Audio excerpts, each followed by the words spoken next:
Cradle, Dogs of Fount, Chapter 21. The sun hung almost at a perfect zenith, surrounded by a clean blue sky. It was very warm for the noon hour. They decided to dip in the lake. Heather laughed as Nate splashed her with water. They were in their underwear and had decided to take a break from their necessary hike. They were about 4 hours away on foot to their terrain bikes, and they'd probably make it to camp by 9 at night. Heather was waist high in the water. She lowered herself down, completely submerged for a moment, and then popped back up, smoothing her hair away from her face. Nate had his hands on his side, taking in the view of the surrounding wilderness, the forest, the hills, and the large stone near the shore that they were having their recreation.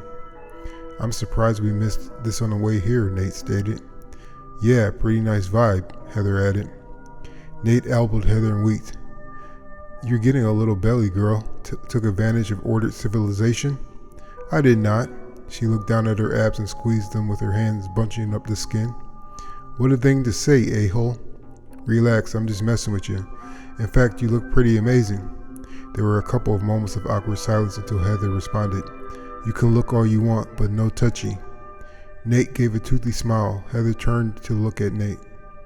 "If you're good, maybe," Heather began, but stopped once she saw Nate's smile fade into a completely serious mask. There was a huge white wolf stalking them only 20 feet away on the pebbled beach. "Let's swim to the other side and double back," Nate said, and began to swim towards the middle of the lake.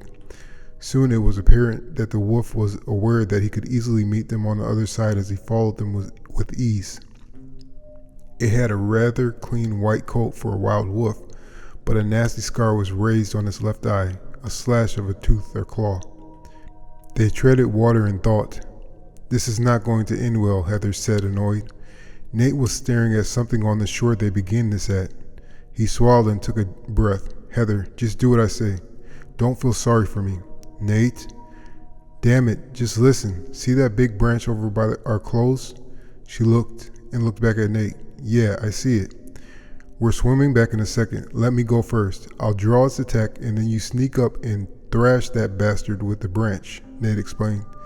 They had left all their weapons in the tent about 5 minutes away into the forest. "Nate?" "Shut it. Come on," Nate said, and began swimming back towards the leering wolf. As Nate got closer to the shore, his heart rate increased to the point of someone who was beginning to have a panic attack. Yet he lunged out of the water toward the wolf, and just in a matter of seconds the wolf had its teeth around Nate's arm. Nate made sure to swing around so that the wolf wouldn't notice Heather coming in when she was ready. The pain was all too real. It was like thick fish hooks ripping into his arm bone deep. He couldn't allow the wolf to get him on his back because it might go for his neck, and there wouldn't be much the med tools could do with so little time. Then, crack! It sounded like someone hit a homer. The wolf let go and fell to its side and struggled to get up. Blood was flowing from its head, and he finally got up and staggered back into the forest, visibly wobbling in confusion. "Come on, we have to stop the bleeding, Nate. It doesn't look good," Heather said, catching her breath. "We have to leave our clothes. Not enough time." Nate nodded, and they jogged back to the forest and made it to their tent cap, with Nate beginning to get significantly faint. He sat down against a tree with his eyes making it almost impossible to keep them open. Heather had a white med box with a red cross on top. She jabbed him in the shoulder with the antibiotic cartridge and then cracked open the nano med pen and went to work on his arm. "This is going to hurt like hell, Nate, but it's okay to go to sleep now. You're stabilized," Heather assured. Nate looked down and noticed the vital band over his good wrist. He didn't even notice her attach it. He nodded out. It was cooler when he found himself in the tent. He had a stuffy nose and his arm felt like it was in a vice. He looked down and saw the medi sleeve over his left forearm. He didn't knew it came in black. Heather crawled in the tent. "Probably heard me moving," Nate thought. "Hey," she said with a weird look on her face. "Hey," Nate tried to speak, but her lips were on his before he could get the rest out. It was the type of kiss that you think of when your life becomes unbearable and you knew that at least once in your time you had really lived.